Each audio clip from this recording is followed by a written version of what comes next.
नमस्कार, digital news India today से मैं राजेश तिवारी। और आइए हम ले चलते हैं आपको एक ऐसे आश्रम पर जो भदोही जनपद में अपना एक अलग पहचान रखता है, जहां पे पर्यावरणविद, गो संरक्षकविद के विश्व विख्यात और विश्व में अपना एक अलग पहचान रखने वाली कालीन उद्योग के नाम पर जो ओबीटी कंपनी है, उसके प्रबंधक जी ने अपने माध्यम से एक यहाँ पे आश्रम बनाया हुआ है। और जिस आश्रम में उनका योग होता है, जिस आश्रम में गौ माता की सेवा होती है और पर्यावरण के अनेक चीज़ों देखने को मिलती हैं, तो ऐसी चीज़ों को हम आपको दिखाते हैं जिनका नाम इस आश्रम का क्या है जी, ओम साई आश्रम के नाम से यहाँ सारीपुर में है। और जैसा कि आप देख सकते हैं, और आइए चलते हैं अंदर और देखते हैं यहाँ की भव्यता को और महसूस करते हैं कि किस तरह से आश्रम चलाए जाते हैं और क्या है उनके विचार।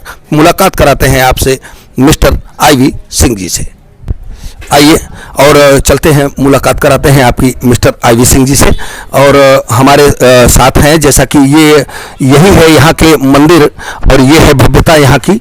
और हमारे सामने हैं ओबीटी कंपनी के प्रबंधक प्रेसिडेंट आईवी सिंह जी, जो देखने में बहुत ही साधारण जीवन व्यतीत करते हैं और गौ सेवा में उनकी रुचि क्या है, पर्यावरण में उनकी रुचि क्या है, और योग साधना में उनकी रुचि क्या है, और मंदिर निर्माण में या यहाँ के समाज के लिए क्या क्या वो करते हैं और किस तरह की मदद करते हैं लोगों की, ऐसी चीज़ों पर हम बात करते हैं। और आइए मुलाकात कराते हैं आपकी मिस्टर आईवी सिंह जी से, जो कि यहाँ पे देखिए योग साधना में ये विराज हैं। और हम अपने साथी से चाहेंगे कि आईवी सिंह जी को दिखाएं कि किस तरह से योग साधना में अपने विराज हैं और किस तरह से योग करते हैं, ये किस तरह से इनकी साधना वृष्टि होती है और किस तरह से गौ सेवा करते हैं, पर्यावरण की सेवा करते हैं। तो आइए मुलाकात करते हैं आईवी सिंह जी से।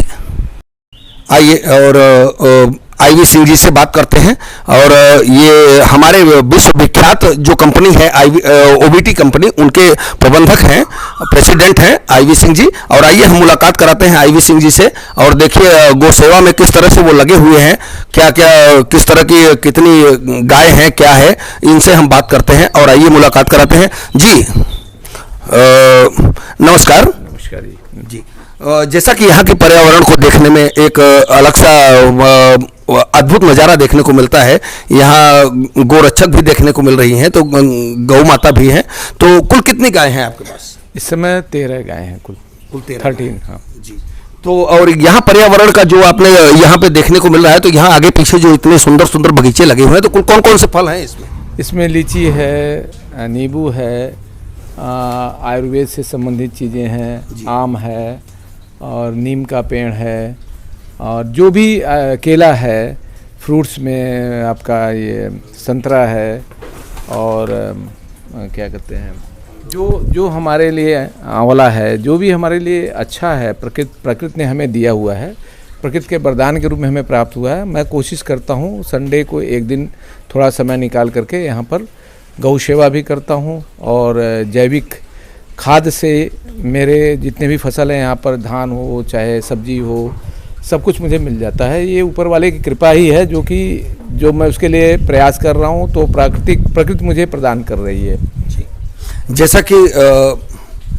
जैसा कि लोग कहते हैं कि मतलब एक बहुत बड़ी कंपनी के आप प्रेसिडेंट हैं, आप प्रबंधक हैं, और जैसा कि जनपद में नहीं पूरे प्रदेश में, और नाम लेने मात्र से, कंपनी के नाम लेने मात्र से ही लोगों को लगता है कि जैसे कि आईवी सिंह जी हैं और वो प्रबंधक हैं उस कंपनी के, तो वो एसी से नीचे नहीं उतरते होंगे, एसी कार में चलते होंगे, एसी ऑफिस में बैठते होंगे, और मतलब इन सब चीज़ों से आपको बहुत दूर समझा जाता है। तो ऐसे लोगों के लिए क्या संदेश देना चाहेंगे आप और क्या कहना चाहते हैं? देखिए, बड़ी कंपनी में काम करने का मुझे बहुत फक्र है, और हमने जो अपने जीवन से सीखा हुआ है कि आज हम बड़े पद पर हैं, बड़ी कंपनी में हैं जी, कल उस पद से हम नीचे आएंगे, और इसी समाज में हमें रहना है, समाज के लोगों से जुड़ के रहना है, प्रकृति के बीच रहना है, प्रकृति हमारा साथ देगी।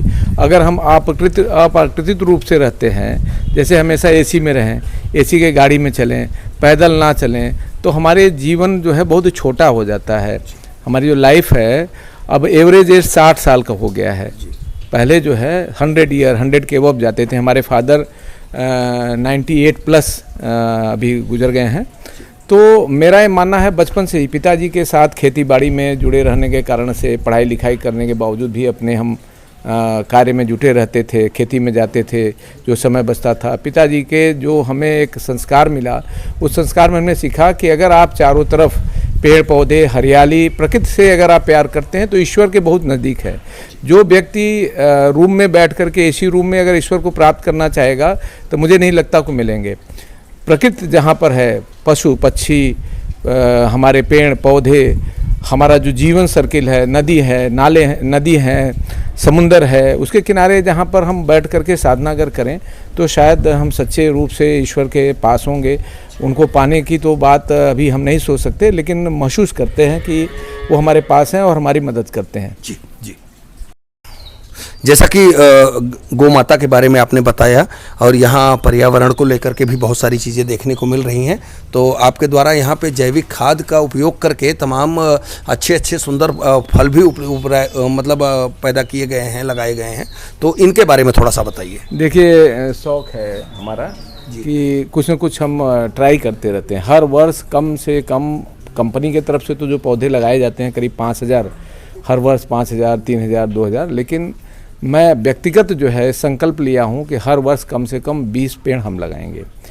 अभी आप देखेंगे घना हो गया है, जब हमारे पास जगह की कमी है, और बड़ा जगह होता तो लग सकता था, लेकिन पीछे भी लगा हुआ पीछे भी है, पीछे हमारी खेती है, साथ साथ बाउंड्री किनारे किनारे हमने पौधारोपण किया, भी आप देख सकते हैं।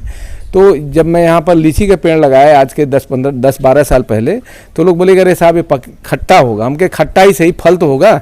तो देखिए अभी आज मैंने ट्रायल के तौर पर लीची तोड़वाया है जो लाल हो गया है, क्योंकि चिड़िया बहुत ज़्यादा खाती हैं इसको। तो लेकिन अभी ये पका हुआ है, अभी ये हाफ पका हुआ है, हाफ रिपली है। तो मतलब इसका पेड़, लेकिन इसको 2 दिन रख देंगे तो ये पक जाएगा। इसका पेड़ यही है सामने? हाँ, ये पेड़ सामने है। अच्छा, दिखाइए भैया थोड़ा सा कैमरे में। वो देखिए ये अच्छा सा लीची का पेड़ है ये, और सुंदर फल लगे हैं।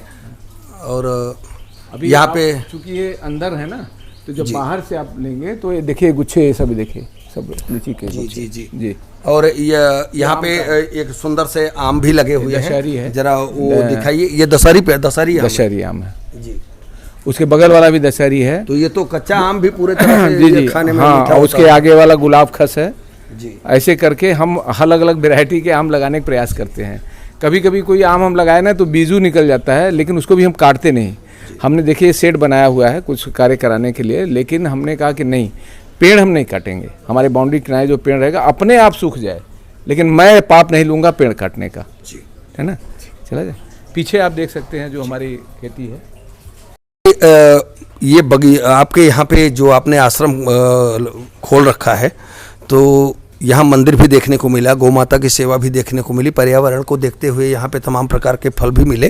तो जैविक जो खाद आप बनाते हैं यहाँ पे, और यहाँ पे जो खेती करते हैं आप, किन किन चीज़ों की खेती करते हैं और किस तरह से यहाँ पे जैविक खाद का इस्तेमाल होता है, उसको बताइए। देखिए, छोटा सा ज़मीन है तो हम कोशिश करते हैं कम से कम 2 से 3 फसल लेने का। जैसे अभी हमारा एक मकाई लग गया, आप देखेंगे मकाई के पेड़ सामने है, और उधर हमारे गौ माता का चारा का है, जो कि वो भी जैविक खाती हैं।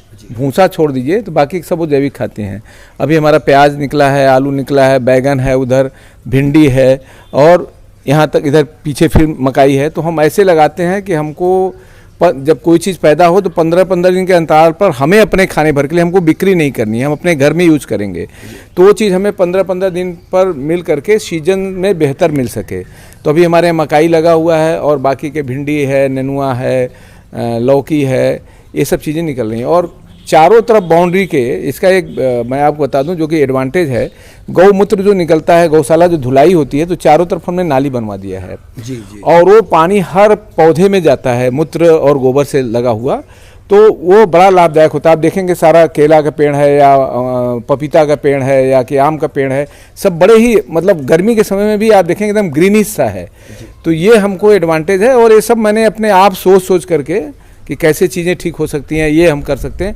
और मैं आपको बता दूं, आप सरप्राइज़ करेंगे कि हमने बहुत बड़ा इन्वेस्टमेंट नहीं किया है जी। इन्वेस्टमेंट हमारा दिमाग, मेहनत और डे टू डे का यहाँ पर आके कभी आके दर्शन किया, देख लिया। संडे और ट्यूसडे और थर्सडे 3 दिन हम कोशिश करते हैं कि मंदिर पर आकर थोड़ा भजन भाव हो जाए। अगर कंपनी से खाली मिल जाता है तो मैं यहाँ पर ज़रूर आता हूँ, चाहे रात के 8 या 9 बजे आए। जैसा कि देखिए अभी इतनी गर्मी पड़ रही है लेकिन फिर भी यहाँ पे इतना ठंडा महसूस हो रहा है। जी। तो ये आपके मेहनत का ही ये हमारे मेहनत का फल है और मैं कहूँगा कि प्रकृति के गोद में है, प्रकृति का आशीर्वाद है मेरे ऊपर, गौ माता का आशीर्वाद है, ईश्वर की कृपा है जो कि इस जगह को हमने एक बनाने की कोशिश करी है। और आप कह रहे थे भी एसी की बात, तो यहाँ एसी की ज़रूरत नहीं है।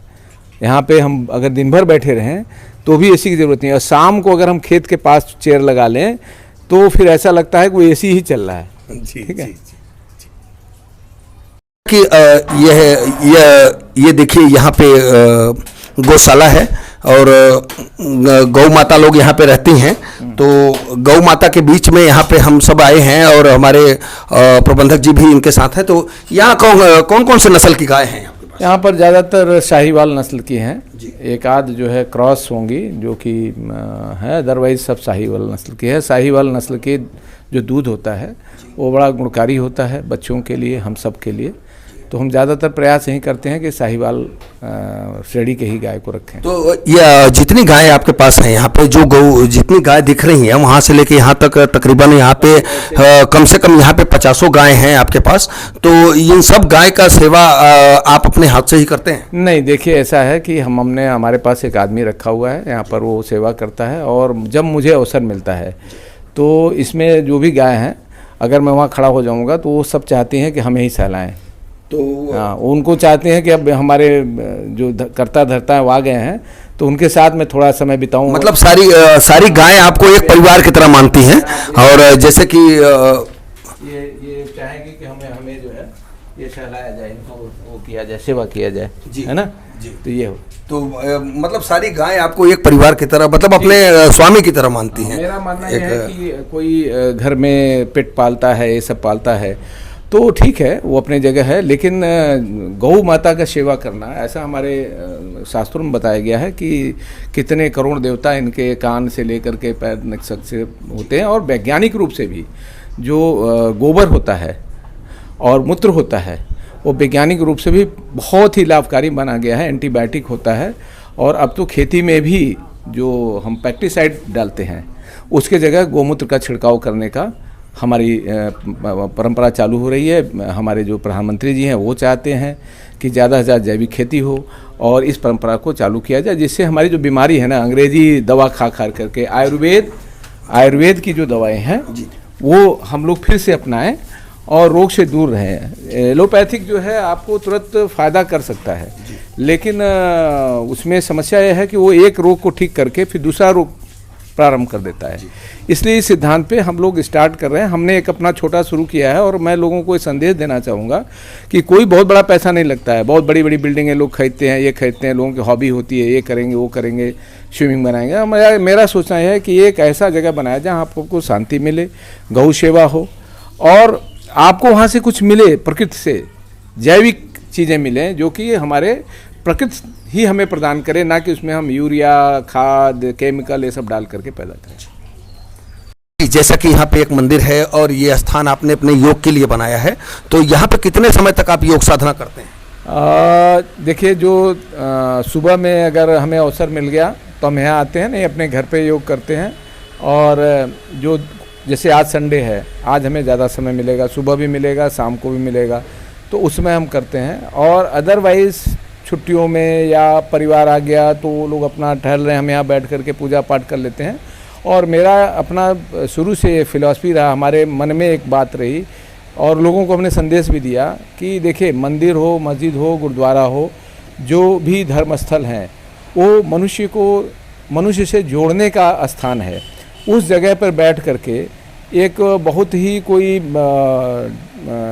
ख़राब सोच वाला व्यक्ति भी अच्छा बन सकता है, यह मेरा सोच है। और इसीलिए मैं समाज को जोड़ने के लिए यहाँ पर वर्ष में एक बार रामायण भी कराता हूँ, पूजा पाठ भी हमेशा करता रहता हूँ। जो भी लोग आते हैं उनको मैं अच्छी बातें बताता हूँ और उनका जो सोच है उसको मैं बदलने की कोशिश करता हूँ कि देखिए, सबसे बड़ा जो धर्म है, ठीक है, मंदिर हो, मस्जिद हो, गुरुद्वारा हो, लेकिन हम सब इंसान हैं और इंसान का जो धर्म है वो सबसे पहले गंगा जमुनी तहजीब होनी चाहिए। जी, आपस में हमारे यहाँ प्यार मोहब्बत, क्योंकि ईश्वर ने हमें यही सिखा कर भेजा हुआ है। हम यहाँ आकर के फितरत में पढ़ करके एक दूसरे से बैर ठान लेते हैं। कि ये प्रेरणा आपको कहाँ से मिली, और उसके बाद जैसे कि बड़ी कंपनी ओबीटी कंपनी के आप प्रबंधक हैं, तो प्रेसिडेंट हैं, तो आपके गेस्ट भी बाहर से आते होंगे, तमाम ऐसे विदेशों से आते होंगे, देश से आते होंगे, अच्छे अच्छे गेस्ट भी आते होंगे। तो क्या गेस्ट लोग भी यहाँ इस आश्रम में आते हैं? उन लोगों को भी कभी आने का अवसर मिला है? ऐसा नहीं है, क्योंकि ये कंपनी का जो हमारा जीवन है और कंपनी की जो जिम्मेदारी है, जो कंपनी का पद है, उससे अलग हट करके मेरा ये व्यक्तिगत जीवन है और मैं अपने हर व्यक्ति को अपने व्यक्तिगत रूप से रहने का, अपने तरीके से जीने का अधिकार ईश्वर ने दिया हुआ है और मैं अपने तरीके से जीता हूँ। वहाँ कंपनी के कोई गेस्ट यहाँ नहीं आते हैं। हाँ, अगर कोई व्यक्ति इधर से हमारे साथ जा रहा है, कोई ऑडिटर है या कोई है, उससे चर्चा में हो गया तो वो कहता साहब मैं दर्शन करूँगा, तो उसके लिए मनाही भी नहीं। जी, तो जैसा कि आपने जो मंदिर बनवाया है यहाँ पे, तो आस्था की एक मंदिर कही जाती है, तो ज़रा मंदिर दिखाइए, कहाँ पे है वो मंदिर, ज़रा दिखाइए और उसके बारे में कुछ बताइए। देखिए, मैं हमेशा इस पहले भी मैं बता चुका हूँ, ये आस्था है, आदमी का विश्वास है इंसान का। हमारे तो भारतवर्ष में हमारी जो संस्कृति सभ्यता कहती है कि हम पत्थर को भी पूजते हैं और एक चींटी में भी प्राण को देखते हैं और चलते समय उनको हम बचा करके चलने का प्रयास करते हैं। तो ये हमारी जो भारतीय संस्कृति सभ्यता धर्म हमारा जो है उसके अनुसार हम अनुसरण करते हैं और ये हमें अपने पूर्वजों से मिला है और हम उसको आगे बढ़ाने का कोशिश कर रहे हैं। चलिए, आपसे मिलकर बहुत अच्छा लगा और DNI टुडे के लिए आपने समय दिया, उसके लिए आपको बहुत बहुत धन्यवाद। ये यहाँ के लोग जो आपसे जुड़े हुए लोग हैं, जो समाज में ऐसे लोग हैं जो तमाम कंपनी के प्रेसिडेंट हैं या प्रबंधक हैं या कर्मचारी हैं, ऐसे लोगों के लिए या समाज के लोगों के लिए, तमाम वर्ग के लिए आप क्या संदेश देना चाहते हैं? देखिए, जो भी सक्षम है वह मैं चाहूँगा कि आगे आने वाले समय में वो प्रकृति से ज़्यादा जुड़े, पेड़ पौधे लगाए और पेड़ों को काटने का कुछ चेष्टा ना करे। और मैं समझता हूँ कि मैं जिस लेवल में हूँ वो मैं उस लेवल में प्रयास कर रहा हूँ। कोई छोटा व्यक्ति है, नहीं उस लेवल में पैसा खर्चा कर सकता, वो अपने दरवाजे पर 5 पेड़ लगा कर हरियाली कर सकता है। अपने गांव में प्रधान जी से बात करके कोई बंजर ज़मीन पड़ी हुई उसमें पेड़ पौधे लगा सकता है। और हमें जो है इस भारत को आगे बढ़ाने के लिए हरित क्रांति का हमें पहले आह्वान किया गया था। वास्तव में यह समय आ गया है कि हरित क्रांति अगर हम हरियाली नहीं लाएंगे तो आगे आने वाले समय में आप जलवायु परिवर्तन देख रहे हैं। जहाँ जब बारिश होना चाहिए तब गर्मी पड़ रहा है, जब गर्मी होना चाहिए तो बारिश हो रहा है। तो ऋतु परिवर्तन का बेसिक रीज़न यही है कि हम प्रकृति से छेड़छाड़ कर रहे हैं, पहाड़ों को काट रहे हैं, जंगलों को काट रहे हैं, पेड़ पौधा लगा तो नहीं रहे बल्कि उनका दोहन कर रहे हैं। तो ये हम नहीं करेंगे तो आने वाले समय में, अभी आज अन्य देशों में बाढ़ की स्थिति, कभी ये आ रहा है कभी वो आ रहा है, इससे जन हानि होती है और हमारे मानव जो समाज है उसके लिए बहुत अहितकारी होता है। इसलिए मेरा संदेश यही है कि हम हरियाली में रहें, पेड़ पौधे लगाएं, ज़्यादा से ज़्यादा जितनी हमारी शक्ति है, क्षमता है, साफ़ सुथरा रखें अपने देश को और अपने देश का नाम ऊंचा करें। यही मेरा संदेश है। पर्यावरण ही जीवन, पर्यावरण ही जीवन है जी। बहुत बहुत धन्यवाद। जब होगा तो जल अपने आप हो जाएगा। बहुत बहुत धन्यवाद आपको। बहुत बहुत नमस्कार। धन्यवाद। नमस्कार।